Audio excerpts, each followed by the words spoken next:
Este programa tem o patrocínio de Seabra Foods.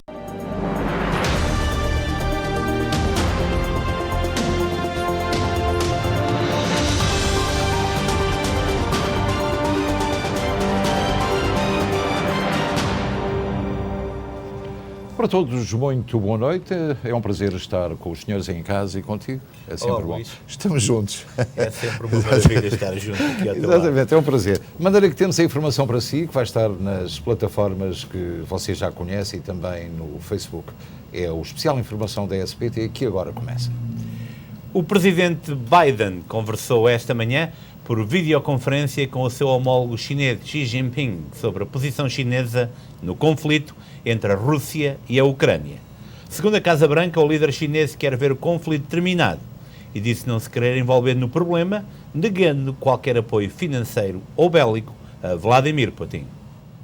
O presidente chinês Xi Jinping disse hoje em videoconferência ao presidente dos Estados Unidos, Joe Biden, que a guerra da Ucrânia deve terminar o mais rápido possível e pediu aos países da NATO que mantenham um diálogo com Moscovo, mas não atribuiu a culpa à Rússia pela invasão.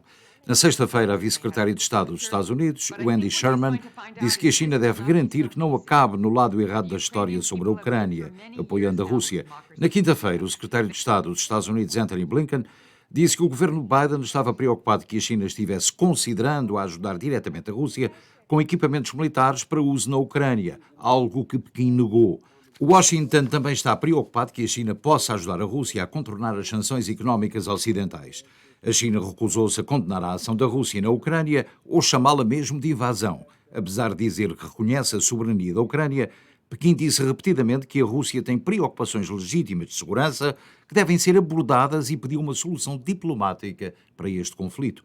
Embora Washington tenha ameaçado com outras medidas se a China ajudar o esforço da Rússia na Ucrânia, Biden e os aliados ainda não decidiram exatamente quais medidas podem tomar, de acordo com uma fonte envolvida nas conversas. Atingir Pequim com o tipo de extensas sanções económicas impostas à Rússia teria consequências potencialmente terríveis para os Estados Unidos e para o mundo, já que a China é a segunda maior economia do mundo e o maior exportador.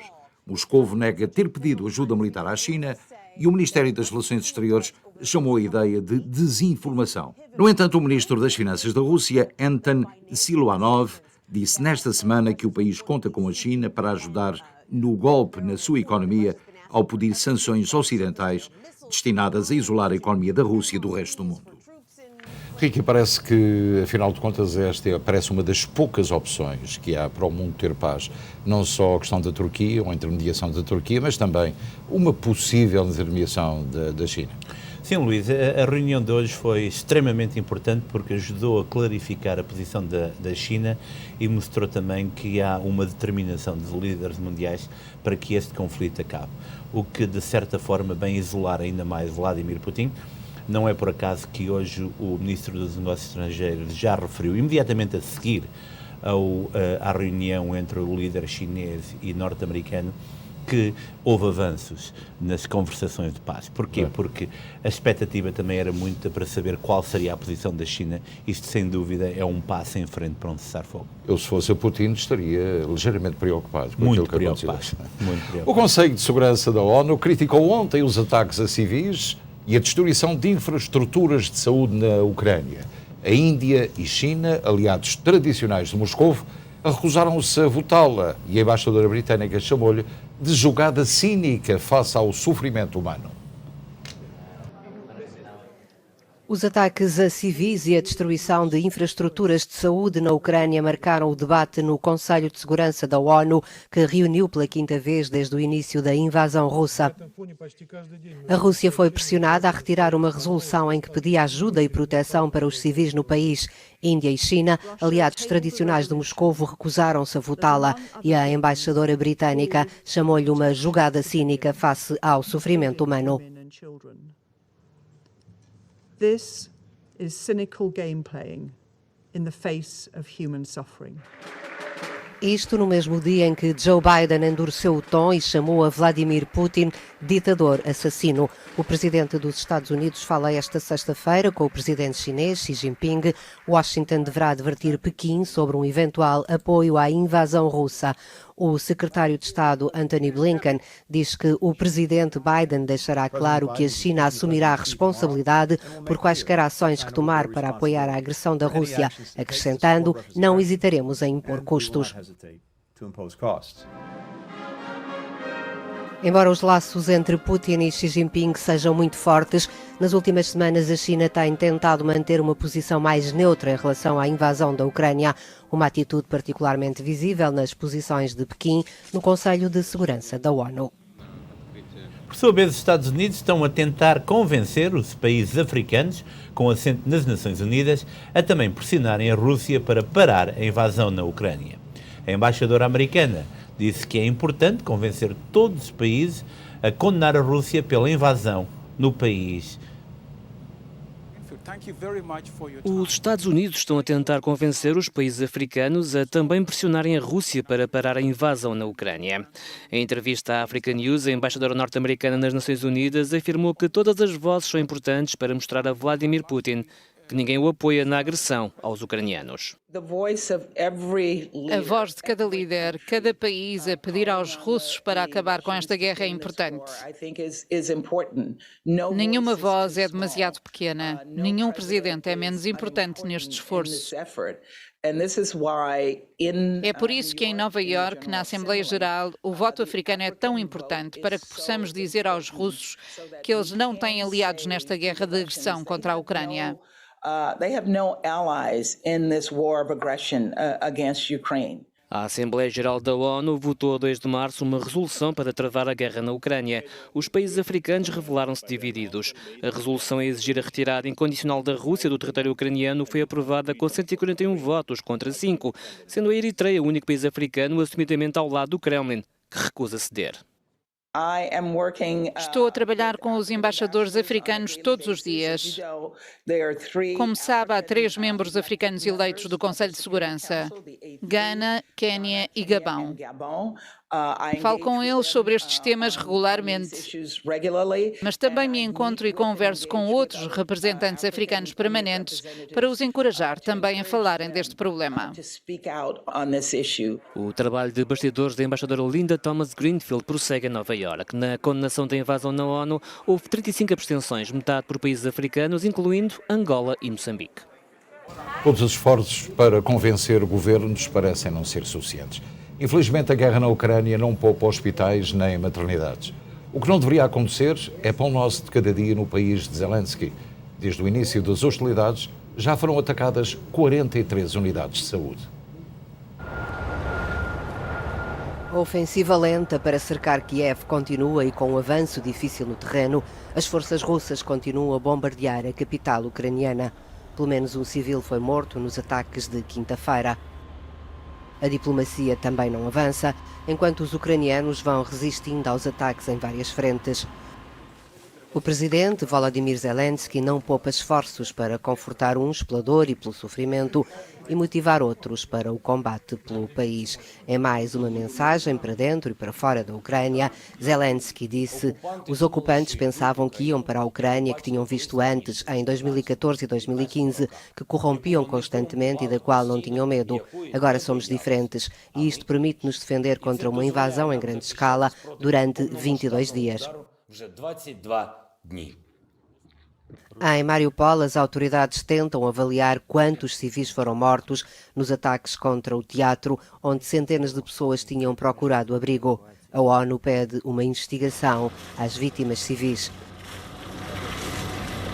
Fugir desta cidade do sul da Ucrânia é vital. Cerca de 2.000 pessoas puderam sair esta quinta-feira. Surda a todos os apelos, a Rússia diz que o seu exército continua a avançar em território ucraniano. O porta-voz do ministro russo da Defesa afirmou: as Forças Armadas da Federação Russa, continuando a ofensiva bem-sucedida, assumiram o controlo de Novomaiorsky e Prechestivka, um avanço de 10 quilómetros. Os avanços na guerra fazem-se à custa de muitas vidas. A Organização Mundial da Saúde diz que já foram registados ataques a 43 unidades de cuidados de saúde desde o início da invasão russa. A cidade de Odessa continua a fortificar-se antes de um ataque esperado das forças russas. Os peritos dizem que entre as intenções a longo prazo da Rússia está a conquista de toda a costa ucraniana. Com 3 semanas de guerra, os ucranianos continuam a atravessar as fronteiras. A Polónia continua a ser a maior porta de saída da Ucrânia e já registrou quase 2 milhões de entradas. Mas a pressão é maior na Moldávia, um pequeno país de 2,6 milhões de habitantes que já recebeu mais de 350 mil refugiados. O ator Arnold Schwarzenegger criticou fortemente a guerra iniciada pela Rússia e apelou aos soldados de Moscovo para pensarem nas razões do conflito. O apelo do ator estendeu-se aos que protestam contra a guerra e chamou-lhes novos heróis. O ator e ex-governador da Califórnia, Arnold Schwarzenegger, de 74 anos, fez um apelo pelo fim da guerra na Ucrânia num vídeo publicado nas redes sociais. O ator enviou também um recado claro ao presidente russo, Vladimir Putin, afirmando que este começou a guerra e por isso mesmo pode pará-la. O ator pediu aos soldados russos que servem na Ucrânia que pensem no que fazem e que desistam de uma luta que não lhes pertence. Nesta sequência, Schwarzenegger afirma que os ataques são ilegais e que mais de 140 países já repudiaram os atos. Também lembrou que há uma crise de refugiados que alarma o mundo atualmente e que prejudica milhares de pessoas. O ator repudiou os ataques, sobretudo em escolas, casas e hospitais, e lembrou ainda que muitos russos têm ligações profundas com ucranianos e que, assim, cada bala atirada pode atingir um irmão. No final da sua declaração, Arnold disse ainda aos russos que protestam contra a guerra na Rússia que foram corajosos ao protestarem e que são os novos heróis de um conflito iniciado pelo seu próprio líder. Têm sido muitos os atores, os músicos, figuras públicas e privadas que têm apelado ao fim das hostilidades. A questão da figura pública, do artista, do ator, do músico, tem também grande significado em sensibilizar a opinião pública, não é? É muito significado em sensibilizar, Luísa, a opinião pública e em sensibilizar os russos. As palavras de Arnold Schwarzenegger são muito importantes porque se referem aos russos que protestaram como claro. Os novos heróis, aqueles que lutam, são capazes de parar estereótipos e fazerem a diferença, porque acredita-se que é internamente que Vladimir Putin possa vir a ter os dias contados. Essa é, de facto, a questão principal com que a comunidade internacional se debate neste momento. Bem, a NATO deve, é a pergunta que nós fazemos, é a pergunta que se faz praticamente no extremo sul da Europa, a NATO deve intervir militarmente na guerra? Como pensam os portugueses quanto à intervenção da NATO no conflito ucraniano? Os portugueses estão divididos quanto à possibilidade de uma intervenção direta da NATO na guerra entre a Rússia e a Ucrânia. No entanto, a percentagem dos que estão contra, 42%, é ligeiramente superior, mais 4 pontos percentuais, do que os que estão a favor, com 38%.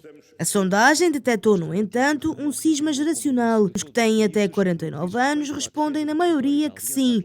Os que têm 50 ou mais anos dizem que não. É na área metropolitana do Porto que o apoio a uma intervenção direta da NATO no conflito, com 46%, tem mais adeptos. A maioria, 88%, considera que a Rússia é responsável pela guerra. Quanto ao apoio prestado pela União Europeia, as opiniões dividem-se. 51% respondem que esta tem feito o suficiente, 49% afirmam que é preciso ir mais longe. Quase um terço dos inquiridos admite que as tropas portuguesas participem no conflito. Os mais idosos em Portugal têm mais receio da guerra, os mais novos nem tanto, mas ninguém imagina o que é um conflito com a NATO porque envolve armas nucleares e provavelmente o fim do mundo que habitamos. Sim, Luís, e é elucidativo que as pessoas mais idosas ainda têm presente o conflito a Segunda de Guerra, Angola, Coreia, a Segunda Guerra Mundial, as guerras que decorreram a nível mundial. Que não foram nucleares. Que não foram nucleares e sabem também, portanto, toda a informação que está acessível a todos sobre um conflito nuclear. Nós falamos no nuclear, no geral, não é? Mas também falamos muitas vezes em questões nucleares no que diz respeito ao partidarismo português, político em Portugal.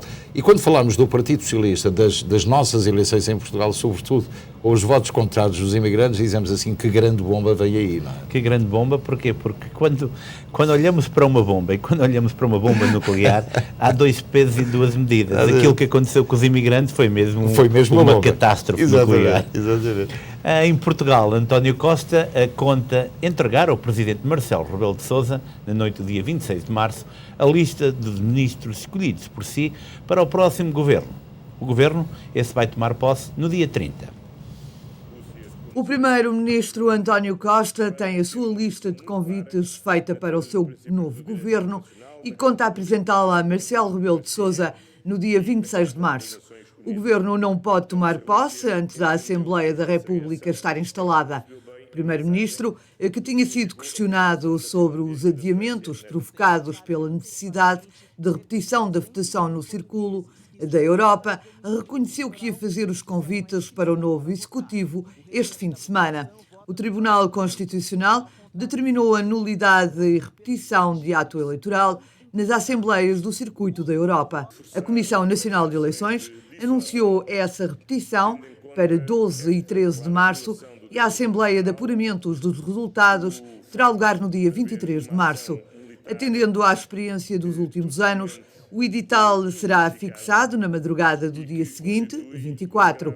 Se não houver recursos, a quem tem como prazo limite, amanhã de 25, os resultados finais serão publicados nesse dia. Ao terceiro dia, após a publicação dos resultados, a Assembleia da República inicia a 25ª legislatura e só depois poderá ocorrer a posse de António Costa e dos seus ministros. O atual governo vai prolongar a sua vigência e só entrará em gestão depois da nova Assembleia da República tomar posse, explicou António Costa, ressalvando que o calendário não é da sua responsabilidade. Questionado também sobre a notícia que dá conta da escolha para o presidente do Parlamento, de Augusto Santos Silva, o atual ministro dos Negócios Estrangeiros, Costa, também rebateu a possibilidade para a ordem das especulações. Tenho visto muitos nomes, mas não especulações, insistiu Costa. E temos uma notícia que acaba de chegar à nossa redação e que dá conta que um avião militar norte-americano estava envolvido em manobras ou exercícios da NATO e que se despenhou ao largo da costa da Noruega com 4 tripulantes a bordo. Os Estados Unidos e as forças da NATO já sabem a localização do aparelho, mas desconhecem o que aconteceu aos 4 tripulantes. Estas tragédias também acontecem em tempos de guerra. Também acontecem em tempos de guerra e estas são as 4 vítimas estadunidenses deste conflito. Deste conflito, que é de facto terrível. Também terminou nos Açores a sessão plenária do Conselho da Diáspora Açoriana. Como sabem, estão lá 2 portugueses de New Jersey, o diretor regional das comunidades, Dr. José Andrade, e o conselheiro Rui Batista, de Massachusetts, resumiram o que aconteceu na mesma e reforçaram o objetivo do órgão consultivo que passa por aproximar nos Açores dos açorianos da diáspora. E já agora digo-lhe que os 2 portugueses que estão neste momento em São Miguel são o nosso querido amigo David Pimentel e ainda a Catherine Soares da Palcos. Portanto, vamos ver o que nos diz o Presidente. Iniciou-se em São Miguel, mas acabou aqui na cidade da Horta, chegámos no início da tarde, fomos recebidos pela Câmara Municipal da Horta, pelos vereadores, uma vez que o seu Presidente da Câmara não estava presente.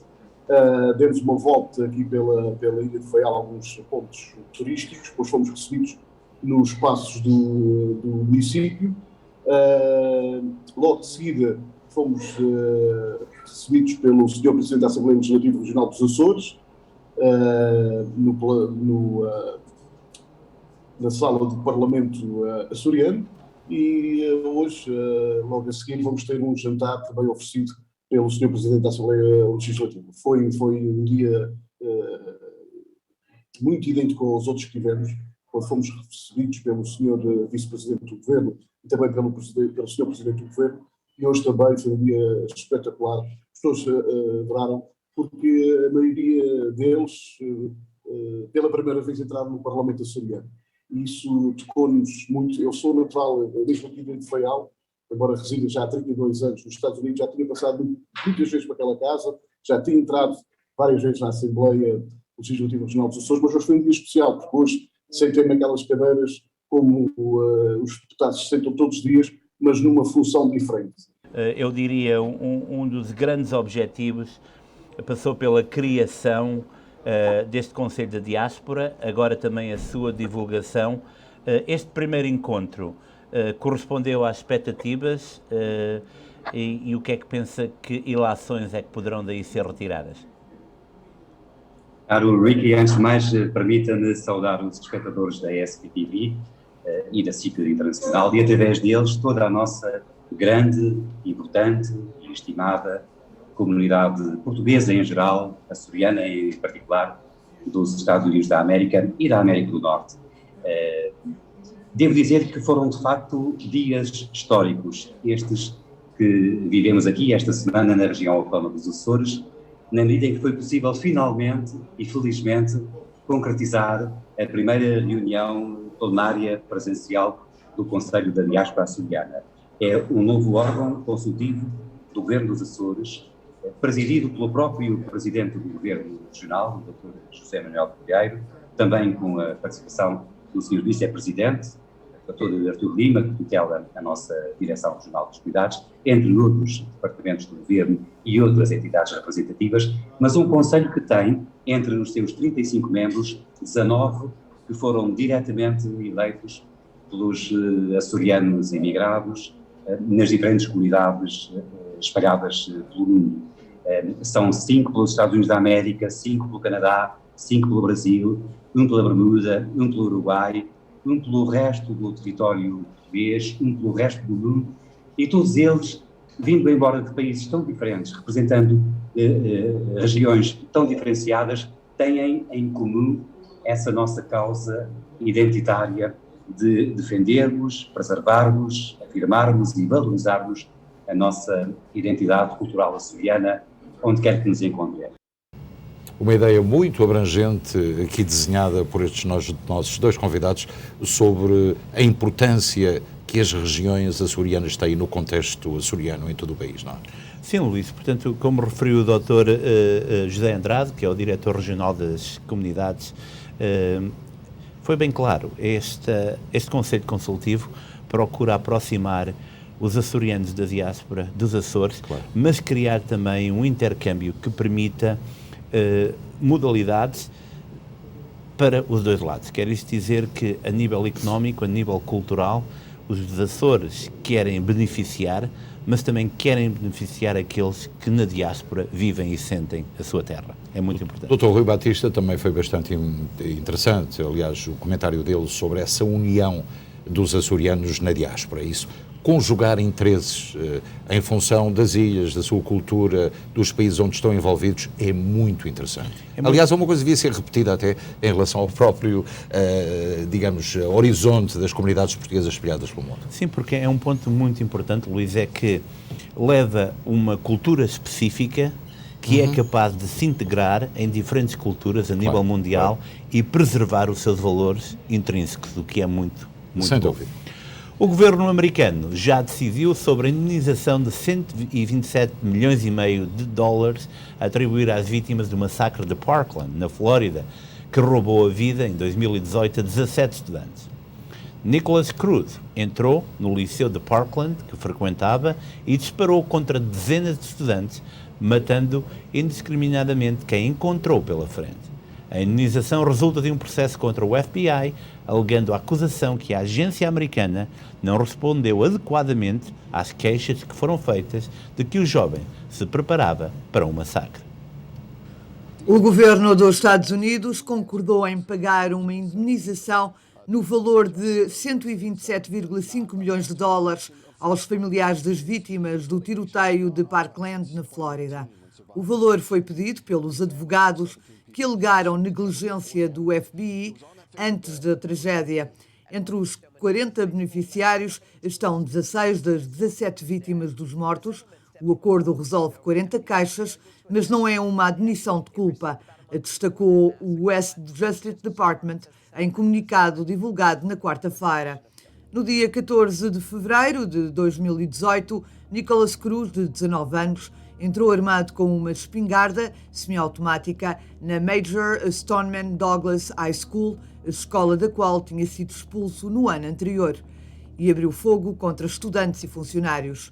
No processo movido contra o governo americano, as famílias acusaram o FBI de ignorar pistas sobre o atirador. Semanas antes da tragédia, uma mulher próxima do assassino entrou em contacto com investigadores para dizer que Cruz estava pronto para atacar, alertando que o jovem iria entrar numa escola e começar a disparar. O administrador de um canal no YouTube também tinha relato às autoridades federais que um usuário de nome Nicholas havia feito um comentário num dos seus vídeos afirmando que se tornaria um atirador profissional na escola. Apesar de um histórico psiquiátrico, o jovem conseguiu comprar legalmente a arma usada no massacre. Nicholas declarou-se culpado de 17 acusações de assassinato em primeiro grau e mais de 17 acusações de tentativa de assassinato em outubro de 2021. A sentença final, conta o réu confesso, ainda não foi proferida. Uma coisa que eu não consigo entender é como é que pessoas que alertaram o FBI e o FBI não conseguiu mexer uma palha para resolver e prever este acontecimento, que é uma coisa que deveria acontecer, não é verdade, Ricardo? Não conseguiu ou nem sequer tentou. Exatamente. Isso é uma coisa. Por aí está os 127 milhões e meio de dólares por ineficácia de uma agência americana que deveria ter estas queixas em consideração. Que está lá para fazer exatamente isso. Por isso é que estranhamos que isso aconteça. Portanto, é importante que o FBI tenha isso em conta e outras agências para que factos destes e situações destas tão trágicas não voltem a acontecer. Aqui em Elizabeth, e você vai ficar surpreendido com esta notícia, em New Jersey, uma estação de lavagem de automóveis foi condenada pelo tribunal a pagar cerca de $1 milhão a trabalhadores latinos que foram discriminados durante anos por questões étnicas. Esses trabalhadores recebiam $5 a hora, trabalhavam sem descanso, nem benefícios e ainda eram maltratados. Ontem, quinta-feira, saiu o resultado de um processo que já durava 2 anos, movidos por trabalhadores que trabalharam em um car wash, um lava-jato aqui na cidade de Elizabeth. O processo foi movido por 24 trabalhadores, na sua maioria são hispanos, que moveram esse processo contra o dono do car wash. Segundo as informações que constam no processo, os trabalhadores relataram e detalharam que as horas extras que eles faziam não eram pagas e violação do salário mínimo sob as leis federais também não foram cumpridas. Eles relatavam que recebiam em torno de $5 por hora. Isso mesmo, $5 por hora. Inclusive, um dos trabalhadores, o Júlio Uchoa, ele disse que o trabalho era muito árduo e que trabalhou lavando carro por 6 anos. Não tinham assistência médica e enfrentaram muitos abusos psicológicos.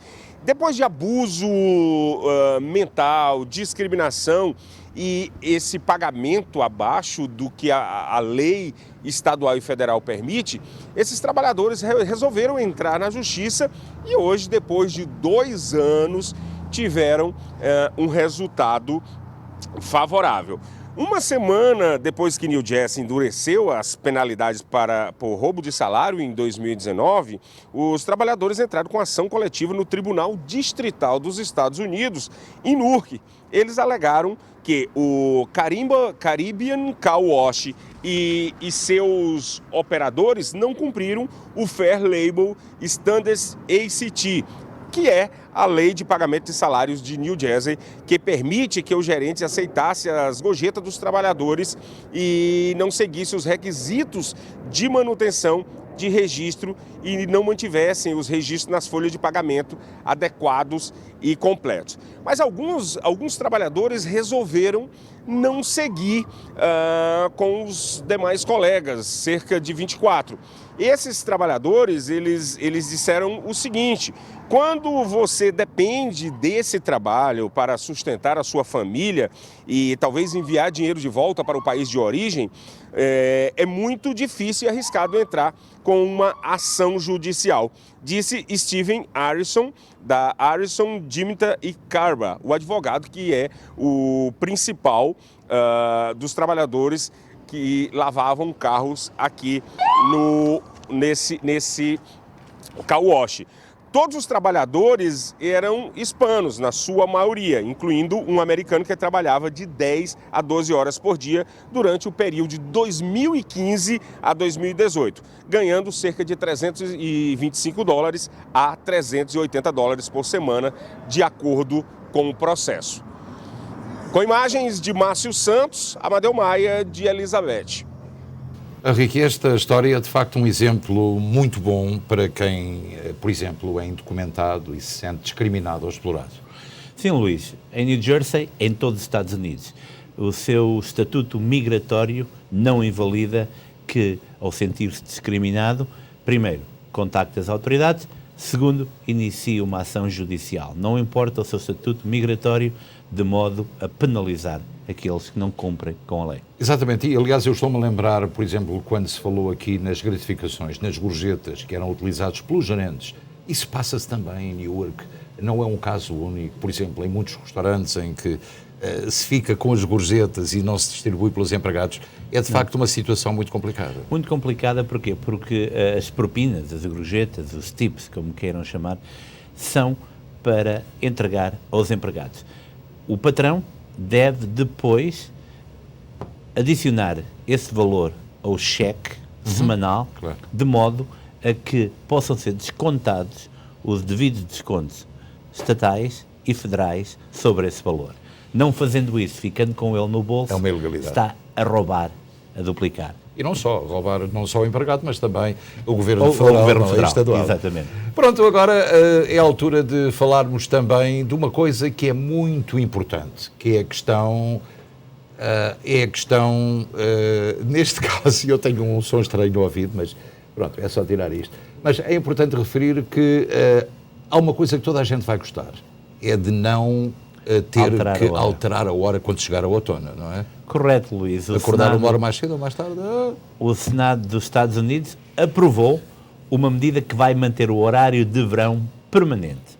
Assim, quando chegar o outono, a hora não muda, mas a proposta ainda terá que ser promulgada pelo presidente Joe Biden.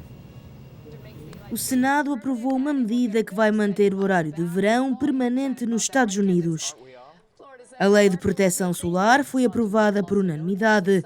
O projeto ainda precisa de passar pelo Congresso e ser assinado pelo presidente Joe Biden para se tornar lei.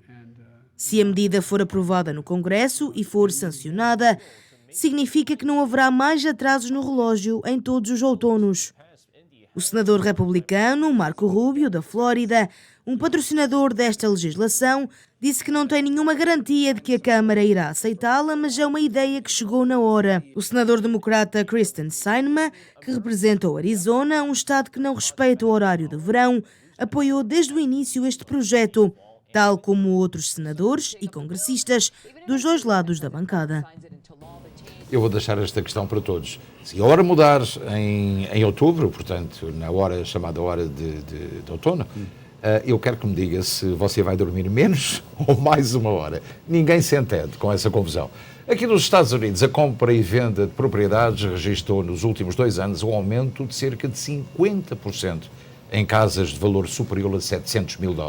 Agora, a pergunta que nós colocamos é esta: será que chegou mesmo o momento de vender ou de comprar propriedade? O mercado imobiliário está agora a atingir uma fase de maior acalmia. Há um par de anos esta parte o preço das casas subiu exponencialmente. Agora, com a subida da taxa de juro, como que poderemos falar no final de um ciclo? Isto agora parou um bocadinho, né? Parou um bocadinho, que isto é um ciclo. A gente, por acaso, tivemos uns anos valentes bons, de virar o mercado virou, os preços altos, vendia-se muita casa, agora parou um bocadinho, derivado ao juro que está a subir e ainda vai subir mais, e assim sucessivamente. Portanto, nesta altura, será bom vender ou comprar neste momento? Agora, nesta altura, ainda o juro ainda está bom para vender e comprar, né? Para vender é aproveitar agora porque o juro ainda está... Mas o juro acho que para o mês vai começar a subir e a coisa vai ficar um bocadinho má para os vendedores. A nível de casas no mercado, já há muita gente que está a optar por colocar as casas no mercado. A procura ainda é maior do que a oferta, ou vê-se o sentido contrário neste momento? Nem o sentido contrário, nem a procura da oferta. O mercado agora está um bocadinho parado. Agora está um bocadinho parado, que eu vejo nos dias que as casas estão no mercado, eu vejo e balanceio por aí, compreendes? Eu acho que está um bocado parado agora.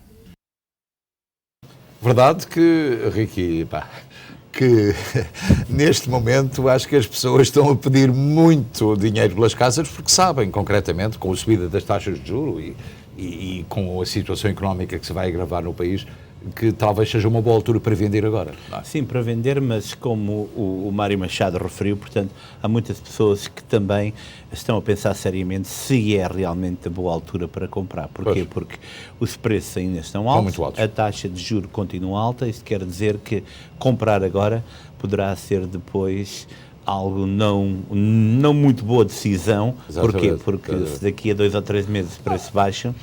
E também não há casas, não é? O problema também é esse. Esgotou-se praticamente o mercado de casas de uma família e de 2 famílias, até mesmo 3, e para dar lugar a grandes arranha-céus, para edifícios, para condomínios, para aluguer, é um problema também muito complicado, sobretudo nas cidades, nos meios urbanos. Isso é uma realidade, porquê? Porque as demografias alteram-se e neste momento há muita gente a alugar, mas perseguir o sonho americano ainda é complicado. Porquê? Porque uma casa de 2 famílias é parte desse sonho. Vives num apartamento, e alugas o outro, pagas o teu mortgage e é algo complicado. Mas também há uma situação, é que, sobretudo em relação a New York, por exemplo, a reavaliação vai vir aí, não é?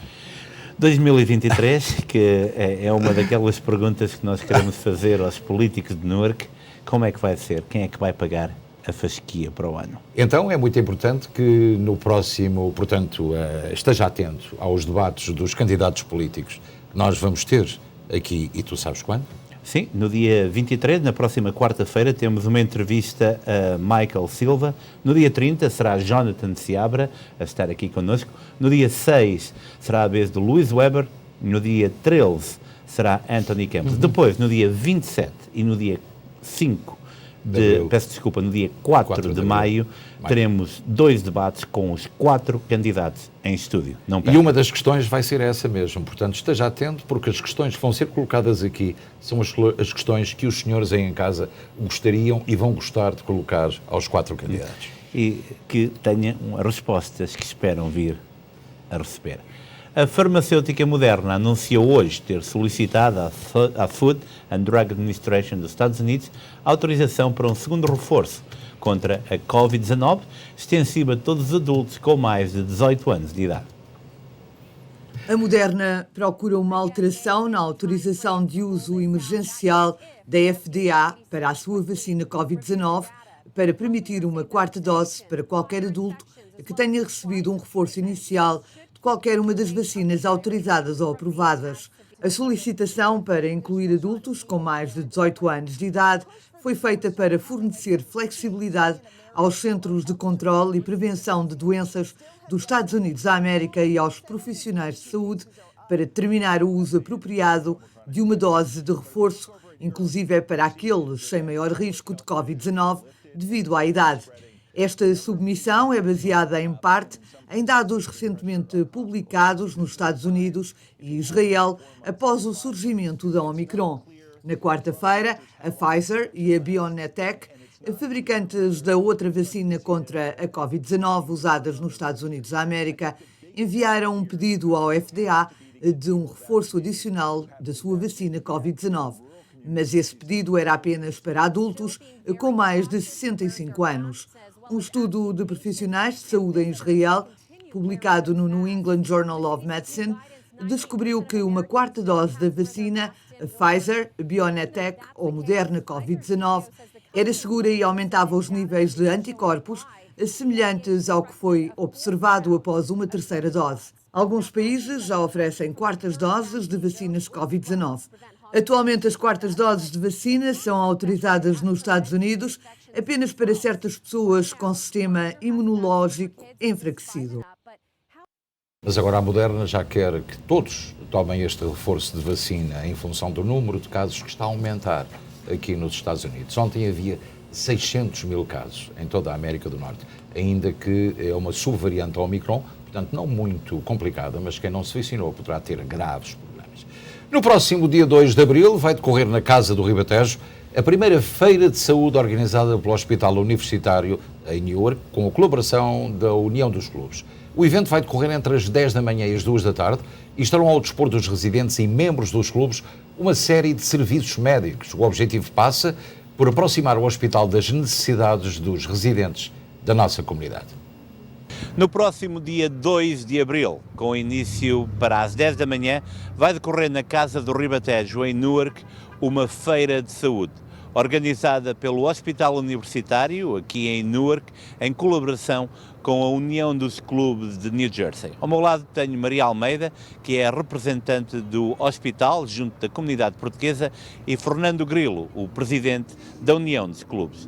Maria Almeida, exatamente o que é que vai acontecer no dia 2 de abril? Então, finalmente, no dia 2 de abril, temos a nossa grande feira de saúde, que já há muito tempo andámos a planear. Foi uma organização pelo University Hospital e pela União dos Clubes. Nesse dia vamos ter muitas coisas que a comunidade precisa sobre os nossos serviços para a nossa comunidade. Então, primeiro é grátis, venham todos, que sejam portugueses, brasileiros, americanos, hispanos, está aberto para todos. Uma das coisas muito importantes também para a nossa comunidade vai ser o departamento do Financial Counseling, para pessoas que não têm seguro e que precisam de ajuda. Estamos lá, vamos ter lá uma equipa, venham falar connosco, temos muitos programas que podemos ajudar com a comunidade, não tenham medo, cheguem-se a nós para nós ajudarmos a vocês. E ultimamente também vamos ter lá o Horizon United Healthcare para pessoas que têm perguntas sobre seguro ou precisam de seguro, estão lá para ajudar todos. E a última coisa, se precisam de apontamentos nesse dia, quando a nossa feira terminar, já levam apontamentos com vocês, não têm que chamar, não têm que esperar. Eu vou estar lá para ajudar a todos. E venham falar comigo. Isto não é unicamente para a comunidade portuguesa, é para toda a comunidade. Só de nós temos que aderir. Venham ver. Há rastreios, há a possibilidade de fazer algumas como é que é dizer, inspeções no momento que não serão necessárias vir ao hospital, mas que as pessoas, entretanto, já tomam conhecimento de algumas situações que poderiam eventualmente não saber. Venham, compareçam, façam perguntas, tragam os familiares, são ilegais, não se preocupem, venham na mesma. Isto é para a ajuda da comunidade. Acima de tudo, ficam com um elo de ligação em caso de ter um problema qualquer que tenham necessidade de vir ao hospital, em que já sabem que temos a Dona Maria Almeida, que pode ser o elo, que pode ser, não será, o nosso elo de ligação entre a comunidade e o hospital. E já sabe, no dia 2 de abril, entre as 10 e as 2 da tarde, na Casa do Ribatejo, é uma feira de saúde onde poderá fazer rastreios, tem médicos, tem muita informação e, mais importante, poderá aí fazer marcações para serviço no hospital. Se está ilegal, não tenha qualquer problema. Era isso que eu ia mencionar. Acho que a questão de indocumentados é muito importante, porque mesmo que eu esteja, vai ter a possibilidade de poder ser rastreado e, se tiver algum problema, ser indiciado por isso e poder procurar tratamento. Assim é, Luís, o proprietário de uma churrascaria em Boston foi indiciado pelo tráfico de armas para o Brasil. O nosso colega Amadeu Maia tem a história. Brasileiro, proprietário de churrascaria na região de Boston, está envolvido em crime de intermediação de tráfico de armas para o Brasil. Vou contar essa história para vocês a partir de agora, como tudo aconteceu. Na última terça-feira, dia 15 de março, foi deflagrado pela Polícia Federal do Brasil uma operação em conjunto com o Ministério Público Federal e a operação se chamava Florida Hit. O objetivo dessa operação é desarticular uma organização criminosa voltada ao tráfico internacional de armas dos Estados Unidos para o Brasil. A polícia fez essa operação que ela ocorreu de forma simultânea no Brasil e nos Estados Unidos, lá em Miami, na Flórida. Segundo a Polícia Federal, o grupo vendia armas compradas aqui nos Estados Unidos e eram vendidas para assassinos de aluguel lá no Brasil. Cerca de 50 policiais federais, integrantes do Grupo de Atuação Especial de Combate ao Crime Organizado, o GAECO, e juntamente com agentes americanos, cumpriram 7 mandatos de prisão preventiva e 5 de busca e apreensão expedidas pela Primeira Vara Federal Criminal do Rio de Janeiro. Lá na capital carioca, Campo Grande, em Mato Grosso, e em Miami, lá no estado americano da Flórida. A Polícia Federal contou com apoio também da Agência de Investigação de Segurança Interna, a Homeland Security Investigation, e da Embaixada dos Estados Unidos no Brasil. Como é que entra, onde entra o empresário dono de uma churrascaria em Boston? Vamos falar tudo para vocês aqui agora. O dinheiro da compra desses armamentos que eram enviados ao Brasil, aqui dos Estados Unidos, por meio de doleiros. E foi identificado um brasileiro que é dono de churrascarias em Boston, que recebia parte desse dinheiro e repassava para os alvos residentes nos Estados Unidos. O bando investia dinheiro adquirido com tráfico de armas, imóveis, criptomoedas, bitcoins, ações, veículos e embarcações de luxo. Além das medidas judiciais já citadas, foram decretados o sequestro de bens avaliados em cerca de 10 milhões de reais. No campo internacional, a participação da Agência de Investigação de Segurança Interna, a Homeland Security Investigation, a HSI, e da Embaixada dos Estados Unidos do Brasil, as autoridades brasileiras e americanas alcançaram grupos criminosos que responderá pelos crimes de tráfico internacional de arma, organização criminosa e lavagem de dinheiro. Vale lembrar que essa operação já ocorre, a investigação já ocorre há mais de 2 anos, até chegar nesse ponto onde foi deflagrado essa operação da Polícia Federal Brasileira junto com agentes americanos. O nome do brasileiro e empresário, dono de churrascaria, não foi divulgado, pois a operação ainda continua sob investigação. Com imagens de Márcio Santos, Amadeu Maia, do Porto, aqui de Elizabeth, direto para os estúdios. Por isso é que se deve arranjar uma lei que permita o controle de armas na posse de civis e de pessoas que as compram num estado e que as trazem para outro. Aliás, todos os dias, na Estrada 95, passam centenas de armas de fogo que são adquiridas em estados republicanos onde a lei permite isso. É o caso da Flórida, Carolina do Norte, até a Pensilvânia. E que depois entram em Nova Iorque e em New Jersey, portanto, escondidas. E depois é o problema, as armas, muitas delas não podem ser rastreadas e o crime continua a acontecer.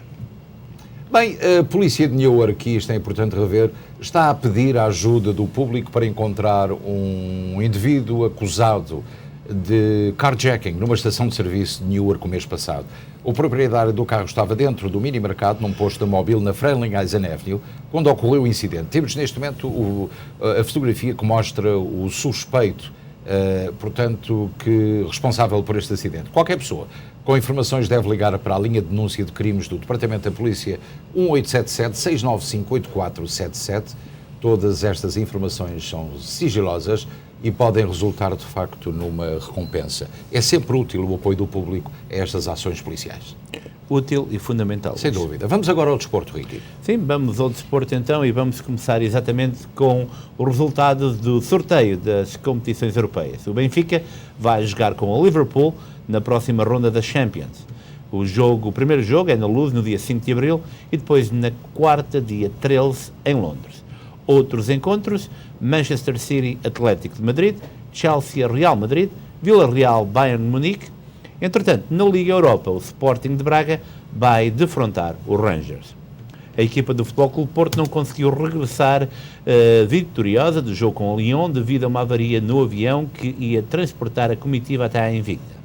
Sérgio Conceição e os jogadores só chegaram durante a tarde de hoje ao Porto, pelo que o técnico terá apenas um dia para preparar o derby com o Boa Vista, que se realiza domingo às 8h45, horário de Portugal. Entretanto, Paulo Bernardo renovou o contrato com o Benfica até 2027, adicionando 3 anos ao anterior vínculo.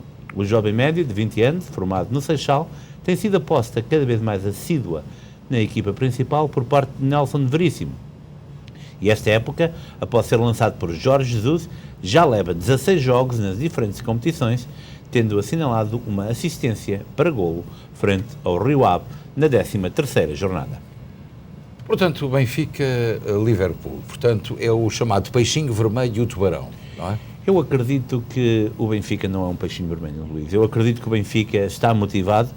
O Liverpool é uma grande equipa, mas eu vale acredito 10 vezes mais que o Benfica em termos salariais, não é? Mas o Benfica tem as suas armas. Eu acredito que Nelson Veríssimo soube motivar os jogadores um bocadinho à imagem daquilo que Sérgio Conceição faz quando o Porto joga lá fora, até o último jogo que não conseguiu implementar isso. E vai ser um grande exatamente, jogo. Também me agrada o Braga ter passado esta eliminatória da Liga Europa e estar a jogar com o Rangers, que é uma equipa perfeitamente ao seu alcance. Claro que sim, Luís.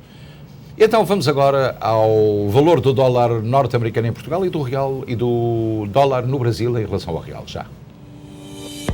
0,9084, 1,1007 para o euro. Para o real, 5,06 para a compra, 0,19 para a venda.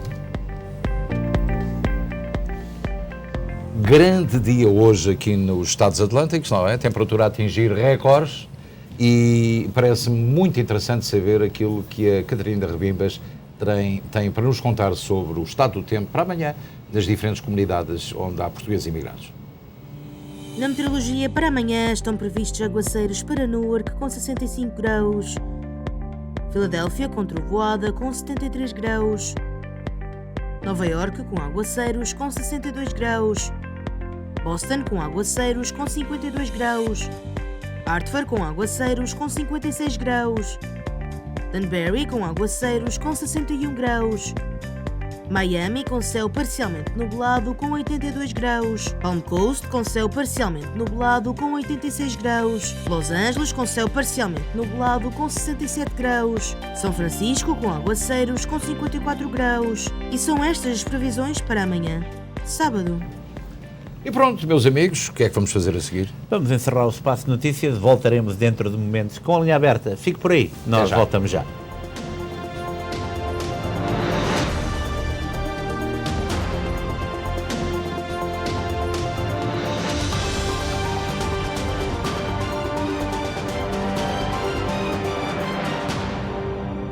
Este programa teve o patrocínio de Seabra Foods. Descubra na Volkswagen Open Road em Bridgewater, New Jersey, o melhor serviço mecânico para o seu automóvel. Faça a reparação do seu veículo com confiança com mecânicos certificados pela Volkswagen, sempre com serviço personalizado e em português. Temos ainda 15% de desconto por tempo limitado. Só na Volkswagen Open Road em Bridgewater, New Jersey.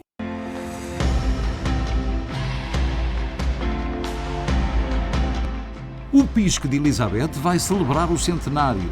A comemoração da histórica data terá lugar no sábado, dia 19 de março de 2022, e a SPT transmite em direto. Esteja connosco no centenário do Pisque, sábado, dia 19 de março, a partir das 6 da tarde, aqui na SPT.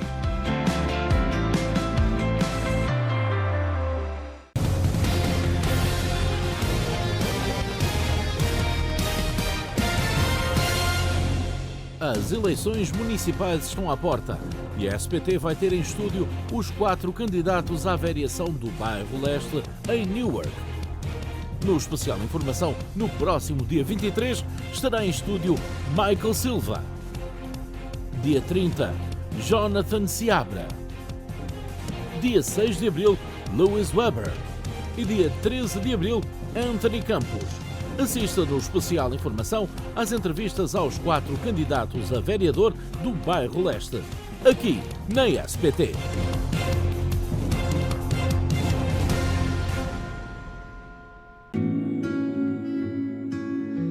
Altabana está a servir a nossa comunidade há mais de 30 anos. Serve todos os tipos de serviços da Clínica Geral da Dentista, incluindo implantes desde a parte cirúrgica à parte de restauração. Nós temos a máquina apropriada para fazer as tomografias. Nós oferecemos o tratamento de gengiva à especialidade de periodoncista. A doutora Maria de Laos faz parte da nossa equipa há mais de 4 anos. Alinhamento de dentes, não usando o tradicional de metal. Esta é a equipa do Vomar Dental Center, aqui ao vosso serviço para vos oferecer um sorriso mais bonito.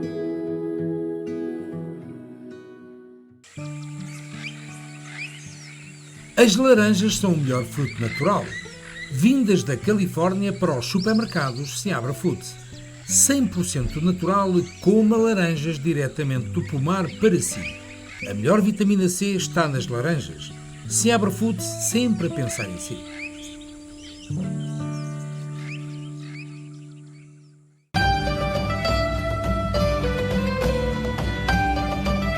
Experimente a qualidade do queijo curado de Trás-os-Montes da marca Paiva, mundialmente conhecida. Confeccionado por métodos tradicionais, o queijo Paiva é uma iguaria para todas as ocasiões. Queijo Paiva de ovelha, cabra ou mistura. Qualidade Paiva, qualidade à sua mesa. À venda em todos os supermercados Seabra Foods.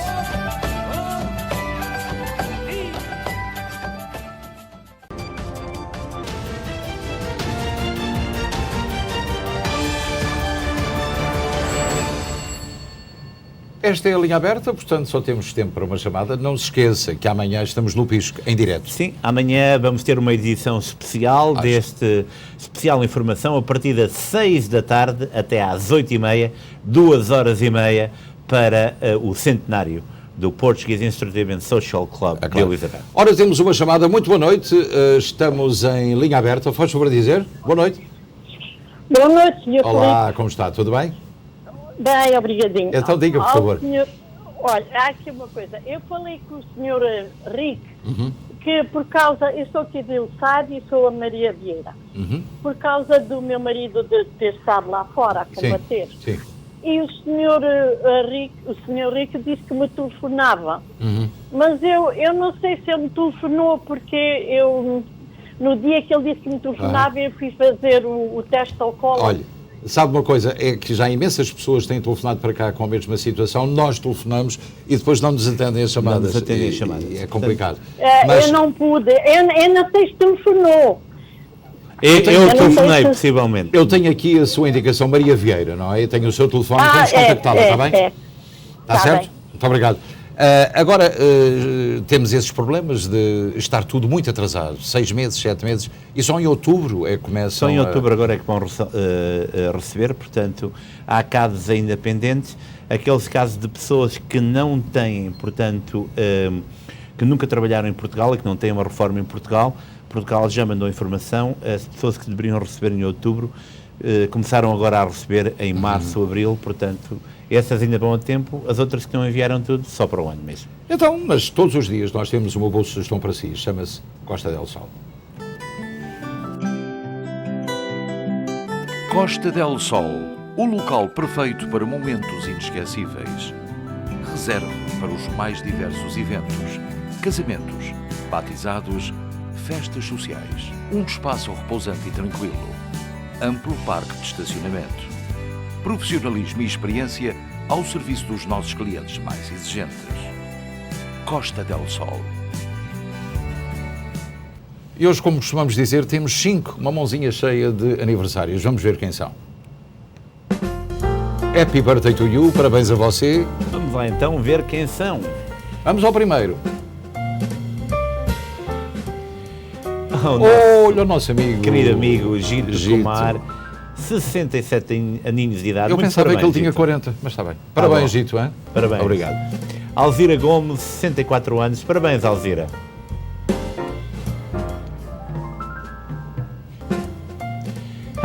João Ferreira, 30 anos. Nosso João amigo Ferreira, aqui do Café amigo. Café, que vem aqui tomar o pequeno almoço connosco. Kaylee Rezende, 8 aninhos de idade. Muito parabéns, Kaylee. 8 velinhas para apagar, minha querida. Parabéns. Julian Miles Gonçalves, 5 anos de idade e um laçarote todo cativo. Ali, com uma cara bonita. Hein? Parabéns, Julian. E agora vamos àquilo que nos diz hoje o jornal Luso-Americano, na sua edição digital de sexta-feira. Paulo Pereira eleito mayor da vila nova-iorquina de Minneola. Tiago Sousa tinha 18 anos, golfista português, está entre as 9 vítimas mortais de acidente de aviação no estado do Texas. E com o condutor com 13 anos de idade provocou este acidente. Portanto, nesta edição, nós já tínhamos dado esta notícia já ontem, portanto, em relação ao Paulo, nós temos que endereçar os nossos votos de parabéns. É claro que sim, no dia 4 de abril lá estaremos para a tomada de posse do primeiro mayor nascido em Portugal, no estado de Nova Iorque. Muito bem, Paulo Pereira. A imagem da Virgem Peregrina de Fátima já está na Ucrânia. Já sabe, desde ontem, aqui na nossa edição. Portanto, meus caros amigos, foi o fim deste programa de sexta-feira, que é sempre um gosto ter duas pessoas. Estamos sempre juntos, não é? Como faz o agora para onde é que nós vamos? Amanhã, não se esqueça, pisca a partir das 6 da tarde, centenário, em direto, aqui na sua SBT. Tenham uma noite descansada, um bom fim de semana. Então, voltamos a ver-nos na segunda-feira. Então, até lá. Tenham uma boa noite.